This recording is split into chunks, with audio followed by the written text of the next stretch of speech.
Évangile de Matthieu, chapitre 8. Je vais lire les premiers versets, les 13 premiers versets. Quand Jésus descendit de la montagne, une foule nombreuse le suivit. Et voici qu'un lépreux s'approcha et se prosterna devant lui, en disant « Seigneur, si tu le veux, tu peux me rendre pur. » Jésus tendit la main et le toucha en disant « Je le veux, sois pur. » Aussitôt, il fut purifié de sa lèpre. « Attention, lui dit Jésus, ne le dis à personne, mais va te faire examiner par le prêtre et apporte l'offrande prescrite par Moïse. Cela leur servira de témoignage. » Continue, Jésus entrait à Capernaum quand un officier romain l'aborda.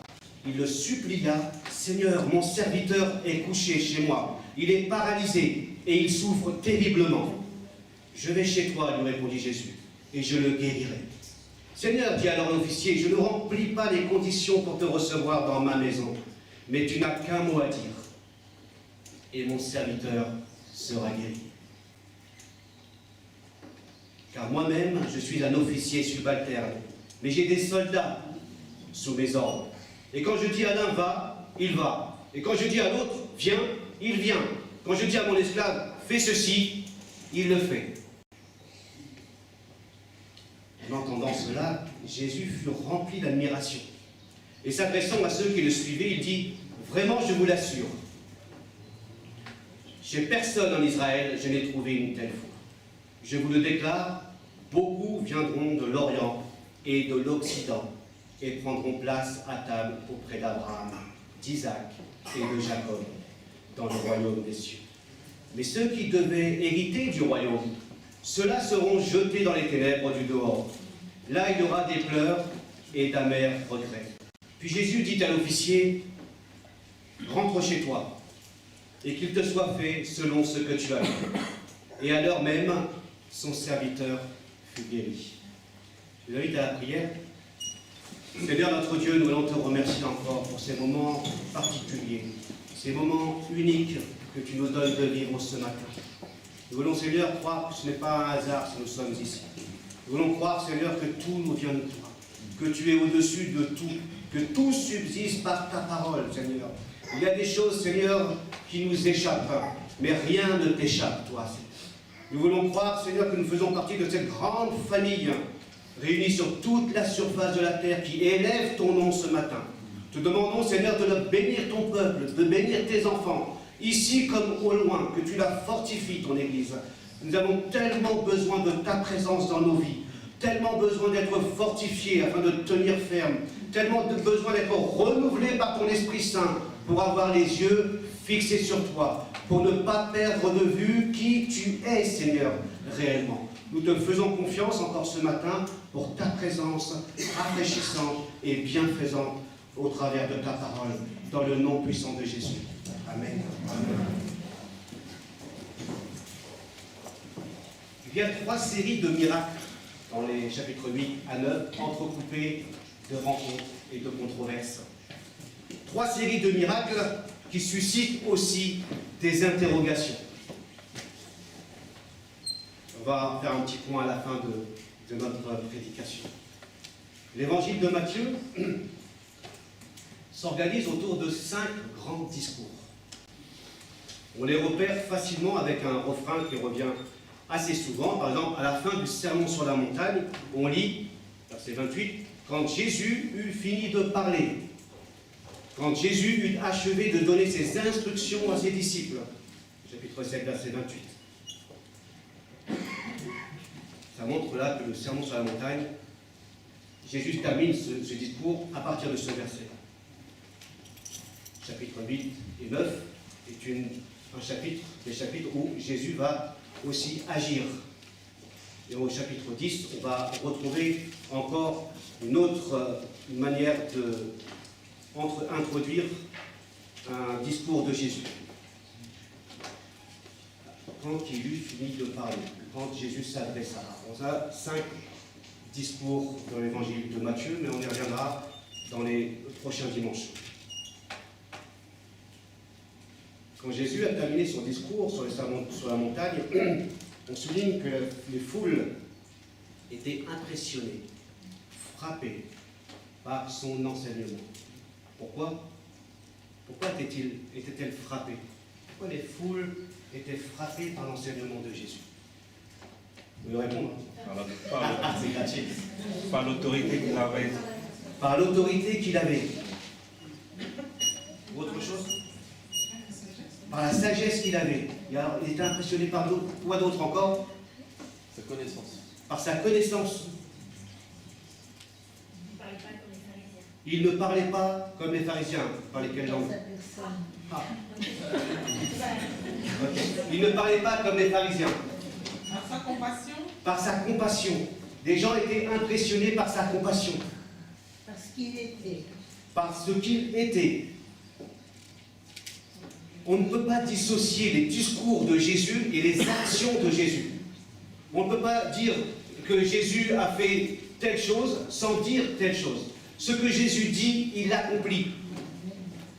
Il était crédible. Son autorité était presque naturelle. Parce qu'il était en cohérence avec son message. Quand il disait de vivre quelque chose, il le vivait lui-même. Et ça bousculait les personnes à cette époque-là. Parce que quand même la comparaison avec les scribes n'est pas forcément flatteuse. Ils n'enseignaient pas comme les scribes. Ça veut dire quoi? Ils n'étaient pas sur le même plan qu'eux. Ils n'avaient pas la même autorité. C'est certainement que ces religieux de l'époque étaient en décalage entre ce qu'ils enseignaient et ce qu'ils pratiquaient. Vous vous souvenez, on a vu Matthieu 6 avec la prière. Ne faites pas la prière pour vous montrer, ne jeûnez pas pour vous montrer et ne donnez pas pour vous montrer. Hein? On voit bien qu'il y a un décalage dans ces religieux. Or, Jésus n'est pas en décalage. Il dit ce qu'il fait, il fait ce qu'il dit. Il a une autorité, non pas une autorité qu'on impose, qu'on met sur les épaules de quelqu'un, comme les religieux le faisaient. Ils mettent un fardeau qu'eux-mêmes ne peuvent pas porter sur les épaules des autres. Ce n'est pas une autorité imposée. Ce n'est pas non plus une autorité d'un chef à qui on obéit parce qu'il est notre chef. Il a une autorité aussi particulière. Même s'il est le chef suprême, bien sûr, il a une autorité qui s'impose naturellement. On peut parler d'une autorité gagnée. Un homme charismatique, si vous voulez. Hein. Il attire des foules. Parce qu'il a quelque chose de différent chez lui. Il a quelque chose de tellement différent que certaines personnes ne savent pas qui il est encore. Qui dites-vous que je suis? N'est-il pas le fils de Joseph, le charpentier? Est-il Élie? Est-il Jean-Baptiste? Qui est cet homme?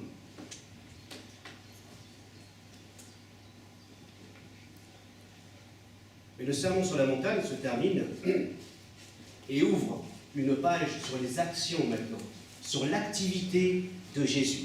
Et notamment, on relève 10 miracles dans ces chapitres-là.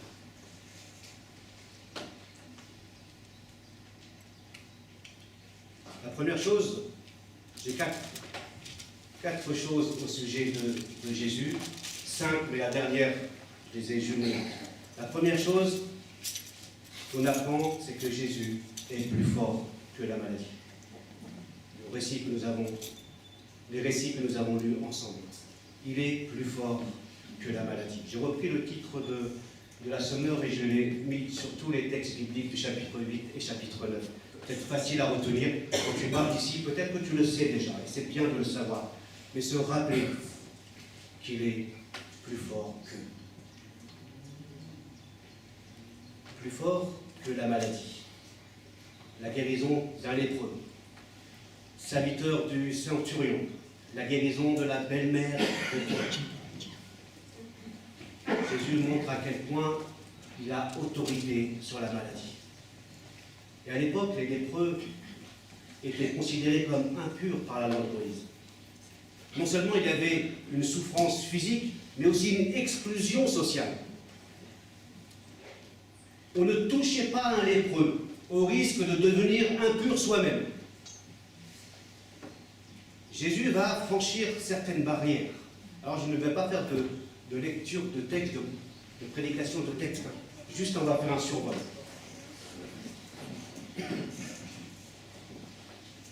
L'impureté du lépreux n'est pas un obstacle pour Jésus. Il va franchir cet obstacle de l'impureté. Ce qui était inconcevable à l'époque. De toucher un lépreux, c'était se rendre soi-même impur. Donc être privé de moments de culte ou d'apporter des offrandes à Dieu. On était privé de cela. Et Jésus guérit le lépreux. Il va le toucher. Il va franchir une barrière que personne ne pouvait, ne voulait franchir à cette époque. Et il va renvoyer ce lépreux guéri vers le prêtre, qui va lui, normalement, authentifier la guérison et permettre une validation publique de sa guérison, de sa purification. C'est le prêtre qui va dire que maintenant, il est pur. Ça veut dire que ce lépreux est réintégré dans la vie cultuelle par ces moments d'offrande et autre chose. Ainsi, Jésus montre combien il est attaché au respect de la loi et aux procédures de la loi de Moïse. Il franchit la barrière de l'impureté. La guérison du serviteur du centurion romain. On est frappé parce que cet homme ne vient pas pour lui, il vient pour son serviteur. Et il dit tout simplement, on a lu ensemble, tu n'as qu'un mot à dire, tu peux le guérir. Il croit finalement en disant, tu n'as qu'un mot à dire, que Jésus est tout-puissant. Que la parole de Jésus même est créatrice, elle est vivifiante.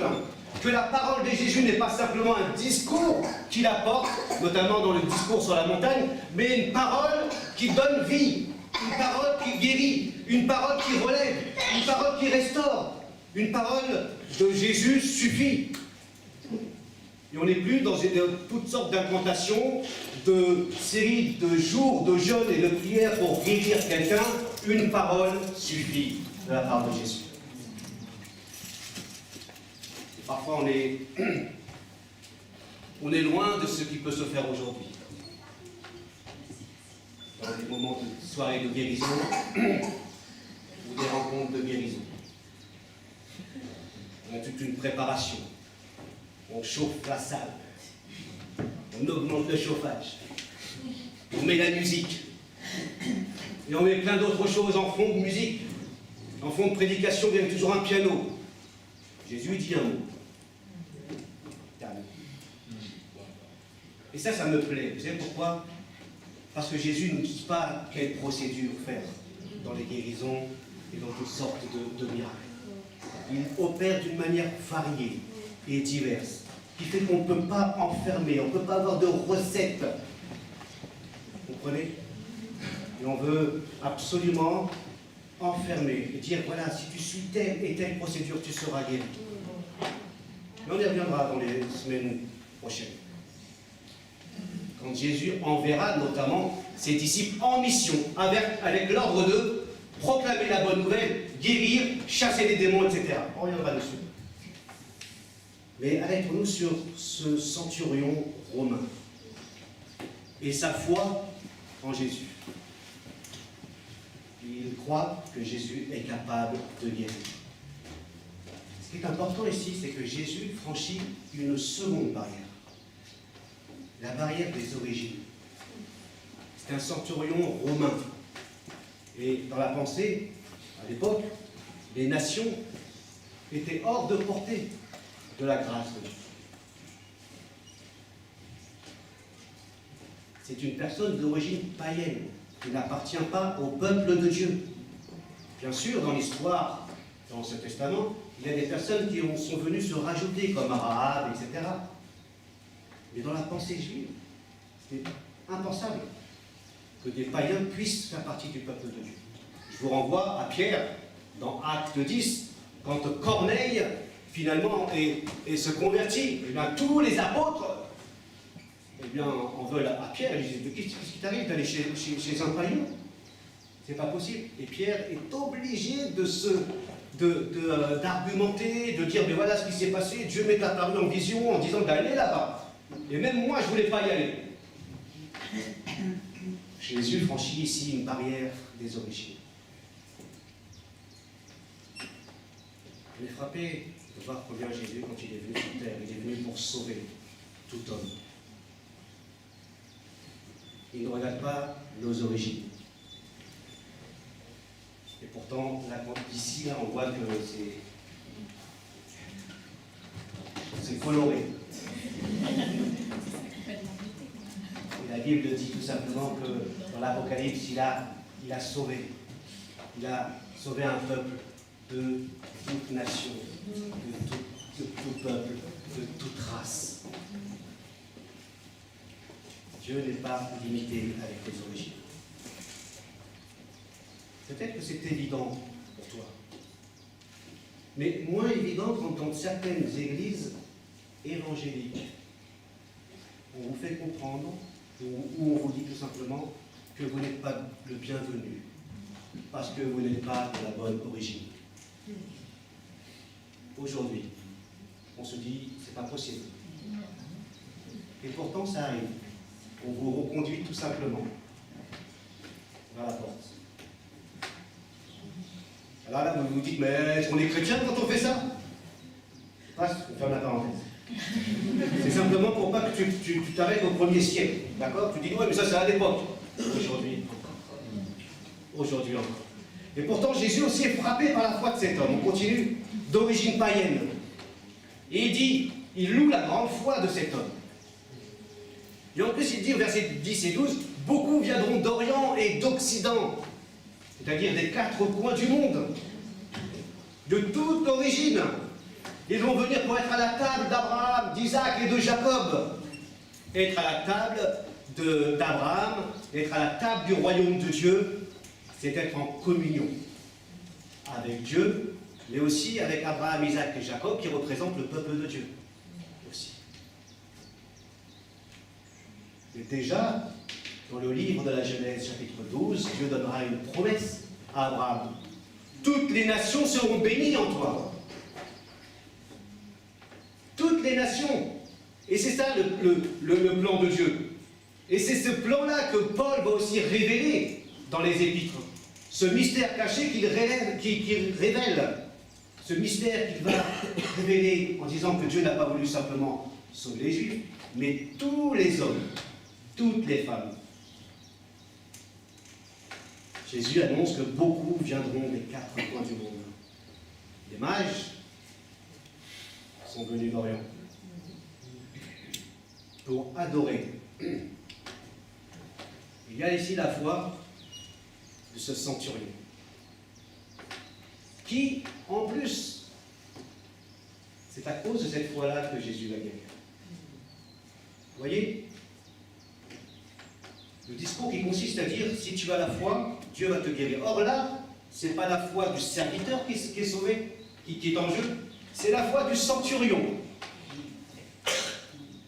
que Jésus admire et que Jésus va répondre à cette foi en disant, va, ton serviteur est guéri. Et il y a à la fois notre foi, qui nous permet aussi d'être guéris, mais ici, dans ce texte-là, c'est la foi d'un autre.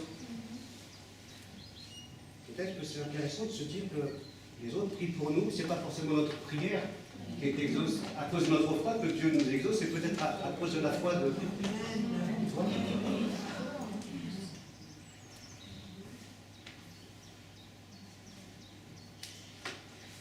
Chapitre 8, versets 14 et 15, la guérison de la belle-mère de Pierre.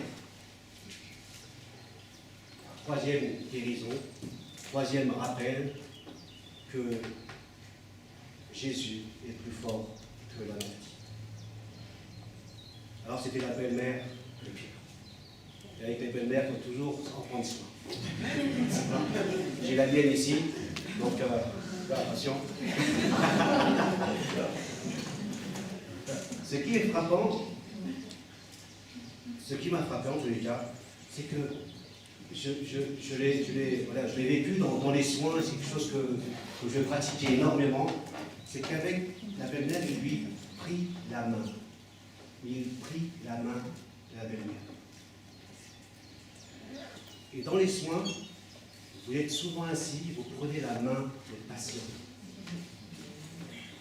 Ça montre la proximité que Jésus avait avec la belle-mère.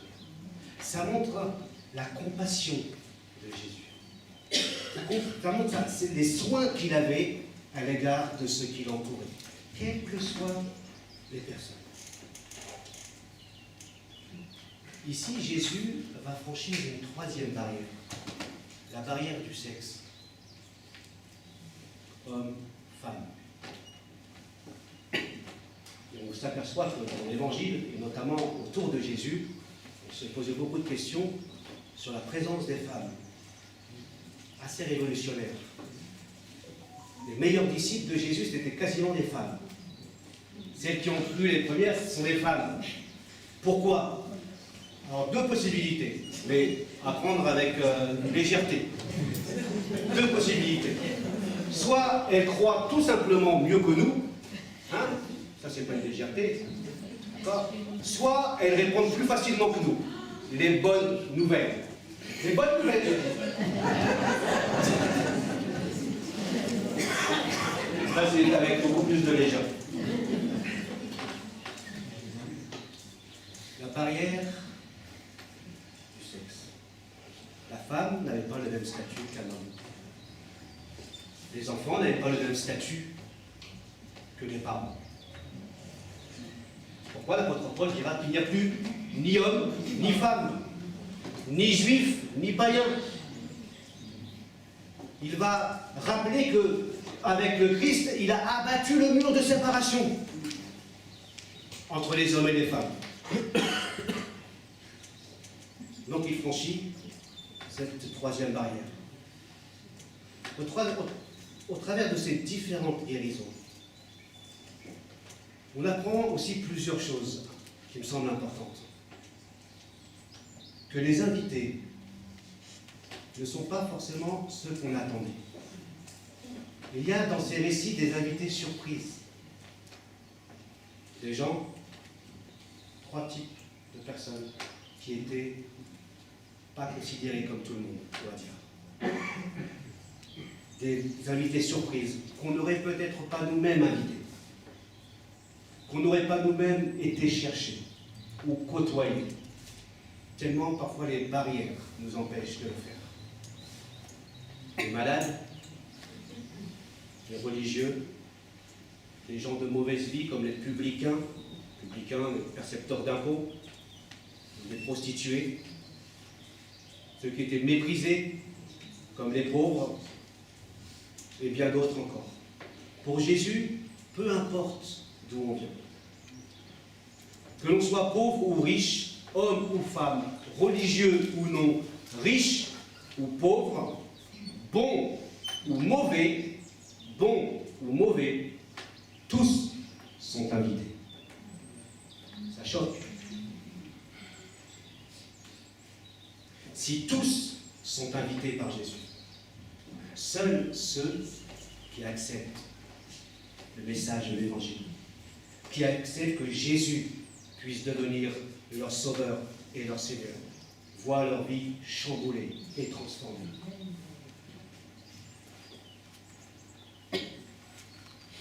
Chapitre 8, versets 23 et 27, si on peut projeter, ou lire, ou suivre dans votre Bible, je ne vais pas lire. Mais la deuxième chose, peut-être plus courte, hein, mais plus fort que la tempête. On pourrait dire plus fort que la nature, que les éléments naturels. Dans ce récit, il y a un contraste fort entre, d'une part, le sommeil profond de Jésus, et d'autre part, la peur et la crainte des disciples. On a aussi un parallèle entre le sommeil et la tranquillité de Jésus et la tempête extérieure. pourquoi avez-vous si peur? Votre foi est bien petite. On se rend compte que Jésus, quand il s'adresse à ses disciples au sujet de la foi, eh bien, il ajoute toujours un adjectif avec. Votre foi est bien petite, ou elle est faible. Ils ne comprennent pas encore. Est-ce pour comparer la petite foi à la grande foi du centurion? J'en sais rien. Mais en tous les cas, votre foi est bien petite.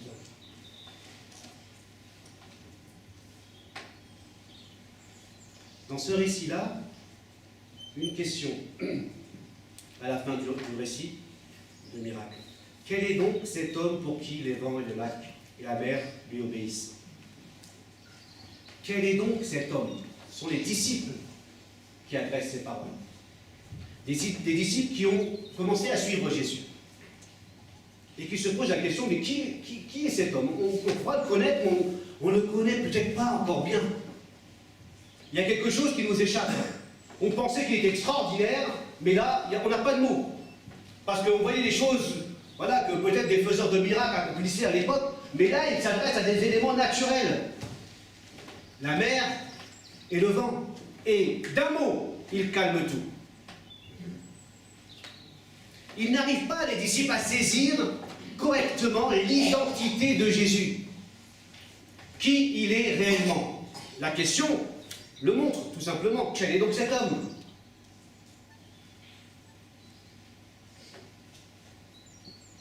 On apprend aussi que la tempête fait oublier aux disciples que Jésus est dans la barque, qu'il est avec eux dans la barque.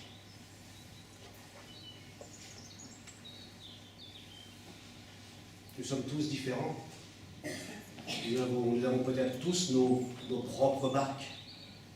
Nous traversons tous des tempêtes qui aussi nous font oublier que dans notre barque, Jésus est là. Et que ce Jésus n'est pas un simple homme, mais que ce Jésus qui est dans ta barque, il est celui qui commande les éléments naturels. J'ai entendu dans une lecture ou dans le témoignage de Caroline, il est le Dieu des temps et des circonstances. Que les rois sont dans sa main comme un cours d'eau.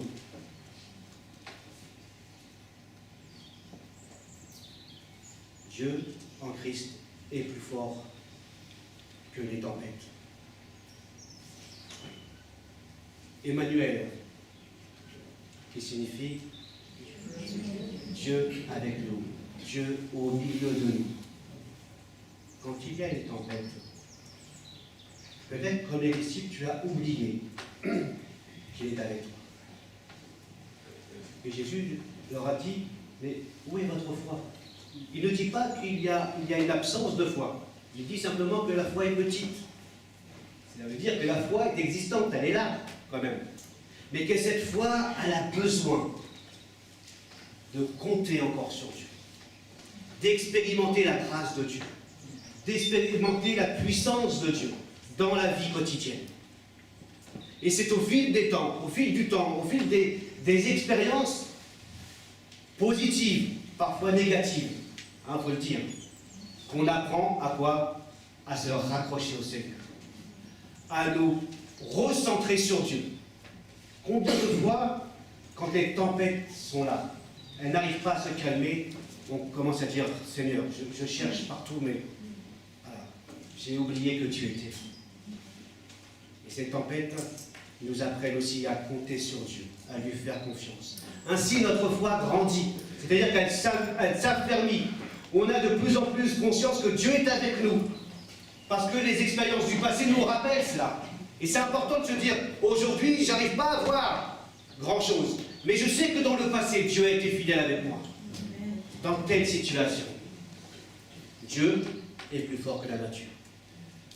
Troisièmement, chapitre 8, versets 28 et 34, vous pouvez juste ouvrir vos Bibles, mais on ne va pas lire encore, plus fort que les esprits mauvais.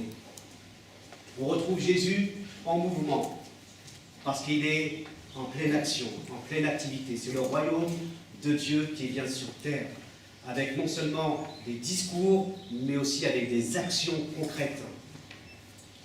Plus fort que les esprits mauvais, chapitre 8, versets 28 à 34. Il est en route vers le pays de Gadara, encore un territoire non juif. Il y a 2 hommes qui sont démonisés. Et on voit que ces hommes ont une certaine liberté de mouvement et une certaine influence sur les habitants du pays. Ils sont sur un chemin et puis ils sont dans un cimetière. Je ne sais pas si vous aimez aller vous balader dans un cimetière. C'est jamais le bon endroit. Hein? Quand on va à des enterrements, on lit, ah, c'est terrible. Mais ils se mettent à... Mais ce qui est particulier, ce qui est frappant, c'est de lire que personne ne voulait passer par ce chemin-là. Pourquoi? Parce qu'il était dangereux. Même si je suis courageux, s'il y a un autre chemin, j'évite au cimetière. J'ai rencontré ces 2 gaillards, vraiment, démonisés. Personne ne pouvait. Et personne ne passait. Je vais penser un peu au Seigneur des Anneaux. Vous ne passerez pas. Qui a vu ce film? Non. Il y a des bonnes instructions bibliques aussi. Vous ne passerez pas. Mais là, c'est dans l'inverse. C'était pour Dieu, finalement. Pour le bien.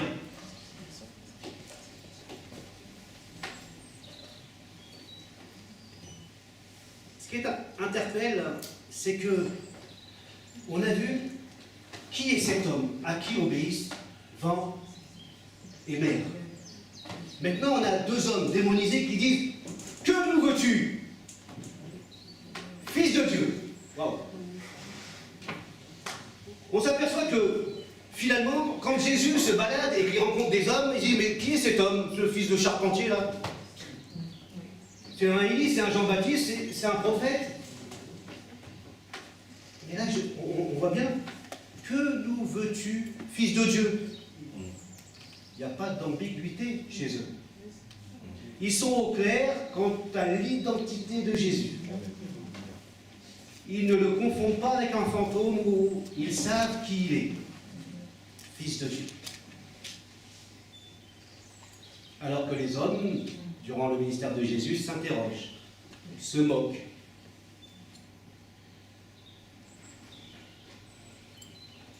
Es-tu venu nous tourmenter? Ils sont troublés parce qu'ils disent « ce n'est pas maintenant ». En gros, il dit à Jésus « mais tu viens trop tôt. Tu viens trop tôt, ce n'est pas le moment de nous tourmenter ». Ça veut dire 2 choses. Ils sont au courant de l'existence d'un tourment à venir. Mais pour eux, ils ne comprennent pas que c'est maintenant. Il y a un tourment à venir, où la Bible dit que le diable et ses esprits seront jetés dans les temps de feu. Jacques dira que les démons croient qu'il y a un seul Dieu et ils tremblent. C'est bien de cela qu'il s'agit. Ils tremblent parce que s'ils ont peur du tourment, c'est que cela suggère qu'ils reconnaissent que le Fils de Dieu a autorité sur eux pour les tourmenter.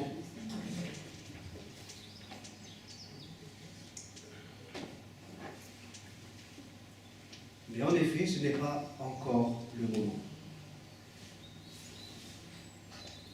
où ils seront jugés définitivement. On voit ça dans Apocalypse 14, où le diable et les esprits mauvais sont aussi tourmentés. Mais déjà, la présence de Jésus, déjà l'activité miraculeuse de Jésus est une anticipation du royaume de Dieu sur terre. C'est Dieu qui vient sur terre. C'est Dieu qui vient dans le royaume des ténèbres. On l'a vu au début de Matthieu, ça. C'est le royaume de Dieu qui vient en territoire ennemi.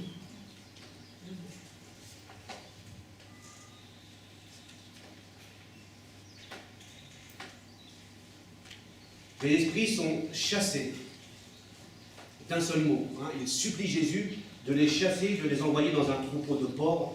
Bien sûr, Jésus dit « Allez ». Là encore, on est frappé par la simplicité. Vous l'avez vu pour la maladie? sa simplicité. Il n'y a pas tout un rituel, toute une préparation de je ne sais pas quoi pour chasser les démons. Il y a simplement un « allez » suffit. La parole de Dieu suffit. Elle est sobre parfois. Et nous voulons ajouter beaucoup d'autres choses qui ne s'y trouvent pas. Jésus nous rappelle ici qu'il est plus fort que les esprits mauvais, plus fort que le diable. Même les puissances mauvaises n'ont pas pu empêcher Jésus de continuer ce chemin. Ils ont pu empêcher les habitants de passer par ce chemin, mais ils n'ont pas pu empêcher Jésus de passer par ce chemin. Parce que là, je n'ai plus de pile. On m'entend? Oui. Allez, allez. Changez-moi le micro.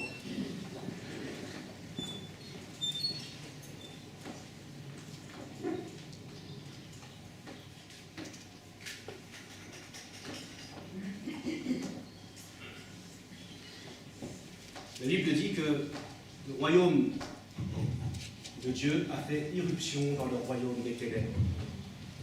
Ça veut dire qu'il vient détruire les œuvres du diable. Je lis dans l'épître de Jean, « Or le Fils de Dieu est précisément apparu pour détruire les œuvres du diable. » Il dira plus loin, et on le verra ensemble, « Mais si c'est par l'Esprit de Dieu que je chasse les démons, dit Jésus, alors de toute évidence, le royaume de Dieu est venu jusqu'à vous. » Ça montre là que Jésus est plus fort que les esprits mauvais. Plus loin encore, après sa mort et sa résurrection, l'apôtre Paul dira au sujet de Jésus, au sujet de son œuvre à la croix, il a désarmé toute autorité, tout pouvoir, les donnant publiquement en spectacle quand il les a traînés dans son cortège triomphal après sa victoire à la croix. Colossiens 2, verset 14. Il a désarmé. Quand on désarme quelqu'un, ça veut dire ce que ça veut dire. Vous n'avez plus de possibilité de réplique. Vous n'avez plus de possibilité d'agresser quelqu'un. Vous avez déposé les armes. Il a été désarmé à la croix. Alors pourquoi encore aujourd'hui on pense que le diable ou ses esprits mauvais sont plus forts dans notre vie personnelle en tant que chrétien? Il a désarmé. Relis. À la croix, tout est tombé. Et parfois nous cherchons des combats, nous pensons que le diable est plus fort que nous, qu'il a encore des portes ouvertes dans notre vie, comme si on était possédé. La Bible parle de démoniser, pas de possession. Démoniser, on verra ça les semaines prochaines. Les cultes prochains, on abordera ça. Et c'est important. S'il a pris notre péché à la croix, il a en même temps désarmé les esprits mauvais. Il a désarmé le diable. Il les a traînés comme un cortège triomphal, nous dit le texte. Ça veut dire tout simplement qu'à l'époque, il y avait une cérémonie romaine de triomphe. On traînait derrière les chars, finalement, tout ce qu'on avait gagné. C'est ainsi que le Christ a vaincu le diable à la croix et par sa résurrection. Ce qui est pour terminer ce troisième point, ce parallèle qu'on fait, on n'entend plus parler de ces esprits mauvais. Ils sont vaincus, ils ont supplié Jésus de les renvoyer dans un troupeau de porcs, qui étaient considérés comme des animaux impurs.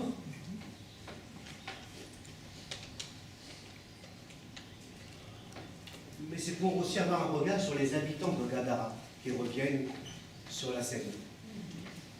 Alors que les esprits mauvais supplient Jésus de les chasser, de les envoyer dans ce troupeau, les habitants de Gadara supplient Jésus de quitter le territoire. Jésus se fraye un chemin jusqu'à eux. Et pourtant, l'obstacle n'est pas les esprits mauvais. Le problème, il réside ailleurs, chez les habitants qui non seulement refusent, mais supplient Jésus de partir. Il est vrai que Jésus n'est pas toujours apprécié aujourd'hui. On ne le dit pas comme ça, mais on ne l'apprécie pas. Parce que le problème réside dans le cœur de l'homme, qui refuse catégoriquement que Dieu vienne les sauver. Ce n'est pas un problème d'esprit mauvais, c'est un problème de cœur. Pour terminer, plus fort que le péché, plus fort que la mort. Chapitre 9, verset 2, chapitre 9, verset 18.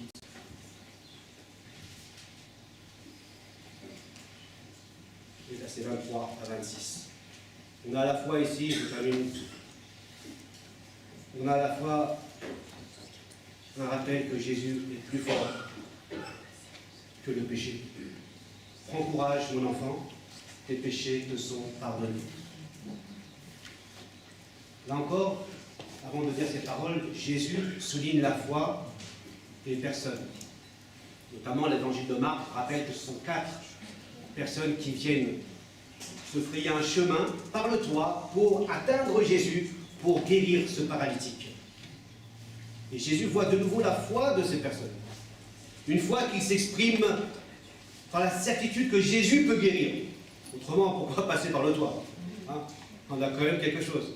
Et puis une foi qui se manifeste par l'amour qu'ils ont pour ce paralytique. Ils le portent. Et avec la déclaration de Jésus, « Prends courage, mon enfant, tes péchés te sont pardonnés », intérieurement, les religieux disent « Mais c'est un blasphème ». Ils blasphèment. Et ils ont raison, d'une certaine manière. Ils ont raison, parce qu'à l'époque, c'est quand même choquant. Seul Dieu peut pardonner les péchés. Jésus non seulement a lu les pensées intérieures et secrètes de ces hommes, et il leur dit, la note de la Bible d'étude du semeur dit que le verbe « salah », pardonner, est réservé à Dieu seul, car Dieu seul, comme il est dit, peut pardonner le péché de l'homme. Lorsque l'Ancien Testament parle du pardon entre les hommes, il emploie d'autres mots que celui-là. Ça veut dire que les religieux ont bien compris le mot que Jésus employait. Et cela, le pardon qu'il utilise, c'est une prérogative divine. Seul Dieu peut pardonner. Or, Jésus se l'applique aussi à lui. Il dira, le Fils de l'homme a sur la terre le pouvoir de pardonner les péchés. Une expression encore qui revêt l'autorité du Christ. Une expression que l'on retrouve dans le prophète Daniel, nous n'avons pas le temps de la voir, Daniel chapitre 7, versets 13 à 14. Le Fils de l'homme a autorité. Il a autorité sur la maladie, nous l'avons vu, mais il a autorité sur le péché, plus fort que le péché. Il est aussi plus fort que la mort, c'est pour ça que j'ai jumelé les deux. Il va guérir, encore une fois, la fille d'un responsable de synagogue, encore un religieux. On est frappé encore là par la foi dans ces différents récits, dans ces différentes personnes. Par sa parole, Jésus relève la fille. Sa parole est créatrice, nous rappelle en effet Genèse 1. Dieu dit que la lumière soit et la lumière fut. La parole de Dieu est créatrice. Elle n'a pas besoin de beaucoup de paroles pour que les choses s'accomplissent. Nous avons peut-être tendance à croire que plus on répète les choses, plus on va être exaucé. Un simple mot, et Dieu est capable de faire. Plus fort que le péché, il n'y a plus de condamnation pour ceux et celles qui sont en Jésus. Quand le péché est dans ta vie et que tu crois que Dieu ne peut pas te pardonner, c'est ce que dit la Bible. Quand ton cœur te pardonne, Dieu est plus grand que ton cœur. Dieu a vaincu le péché à la croix. Il n'y a pas de péché que Dieu n'a pas cloué à la croix. Il n'y a pas de péché que Dieu n'a pas cloué à la croix. Tes péchés passés, présents et futurs ont été cloués à la croix. C'est pourquoi tu dois avoir l'assurance quand tu viens devant Dieu. Non pas à cause de tes mérites, non pas à cause de ta dignité, non pas à cause de ta spiritualité, mais par le sang précieux de Jésus qui t'a pardonné de toute iniquité, de tout péché. La mort, dira l'apôtre Paul, que rien ne pourra nous séparer de l'amour de Dieu.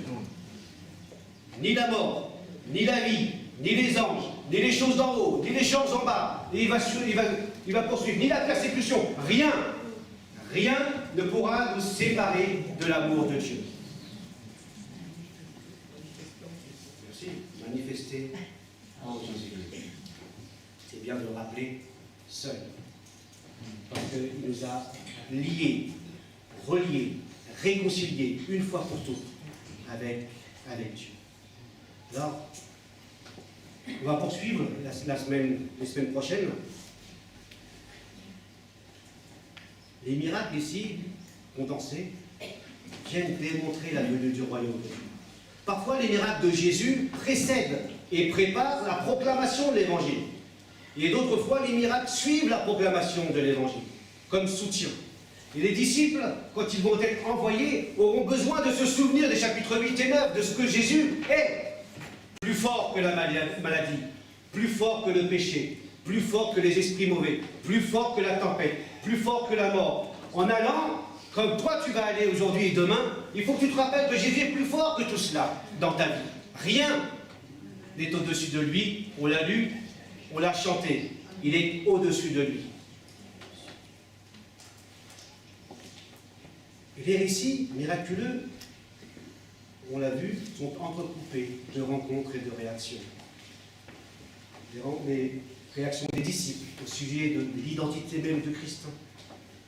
Les réactions des non-juifs avec leur foi vivante. La réaction des habitants de Gadara qui supplient de partir. Les pharisiens qui critiquent Jésus, le blasphémateur. Les disciples de Jean-Baptiste, toujours dans ces mêmes récits-là, qui se posent la question, pourquoi tes disciples ne jeûnent pas? La question est, qui dites-vous que je suis? Quelle est ta réaction vis-à-vis de Jésus? Est-il un grand homme, un grand philosophe, un grand prophète, un révolutionnaire, un homme de bien et beaucoup de choses belles à son sujet? Ou est-il plus que ça? S'il est simplement un simple homme, un grand, alors cela ne suffit pas pour te sauver. Mais s'il est vraiment ce qu'il dit être, et ce que les esprits mauvais disent à son sujet, qu'il est le Fils de Dieu, alors ça change tout dans ma vie. L'apôtre Pierre dira, tu es le Christ, le Messie.